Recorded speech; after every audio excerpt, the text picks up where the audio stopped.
કચ્છના નાના રણમાં દિલ ધડક રેસ્ક્યુ ઓપરેશન કરાયું। રણમાં 8 જેટલા લોકો રસ્તો ભૂલતા રણમાં ફસાયા। બોલેરો મારફતે ટીકરથી પલાસવા આવી રહ્યા હતા લોકો। પલાસવા પહોંચવા માટે રણના માર્ગ આવી રહ્યા હતા લોકો।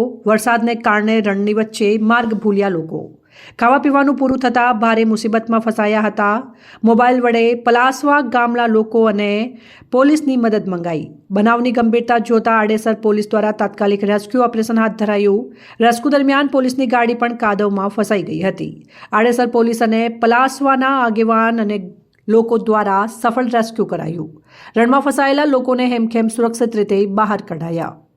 અહેવાલ મયુર રાવલ, પ્રદીપ તંત્રાલ, ન્યૂઝ હળવદ। હાલના મજૂરાને લેવા ગયો તો ટીકર ગામે, તો મોડું બહુ થઈ ગયું।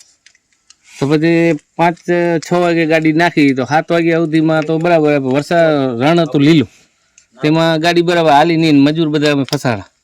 પછી પાણી હતું એ મારે થઈ રહ્યું, પછી ખાવાનું થઈ રહ્યું, પછી આડેસર પોલીસ બધા સાહેબો સહકાર આપી અને મને 2-3 વાગે બહાર કાઢીને પલાસવા વળી પહોંચાડ્યા। અહેવાલ મયુર રાવલ, પ્રદીપ તંત્રાલ, ન્યૂઝ હળવદ।